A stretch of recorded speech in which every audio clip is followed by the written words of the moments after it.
মজবুত হবে। কাঠের গুড়ি দিয়ে বানানো বরফের বল, পাইপের টুকরো দিয়ে বানানো বরফের বল, তুলা দিয়ে বানানো বরফের বল, নাকি নরমাল জল দিয়ে বানানো বরফের বল।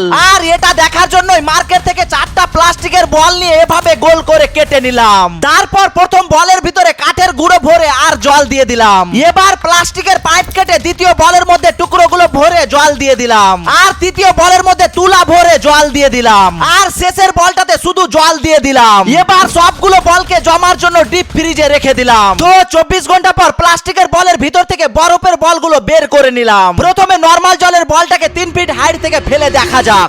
আরে এটা তো 3 ফিটেই ভেঙে গেল। এবার পাইপ দিয়ে বানানো বলটা 3 ফিট হাইট থেকে ছেড়ে দেখা যাক। बच गया साला। এবার 5 ফিট হাইট থেকে खत्म। এবার কাঠের গুঁড়ো দিয়ে বানানো বলটা 3 ফিট থেকে ফেলে দেখা যাক। কিছুই হলো না। এবার 5 ফিট, তবুও কিছু হলো না। এবার 10 ফিট, बच गया साला। 40 এর স্পিডে। खत्म। এবার সবশেষে তুলা দিয়ে বানানো বল, প্রথমে 3 ফিট থেকে, এবার 5 ফিট, এবার 10 ফিট, 50 এর স্পিডে, 100 স্পিডে।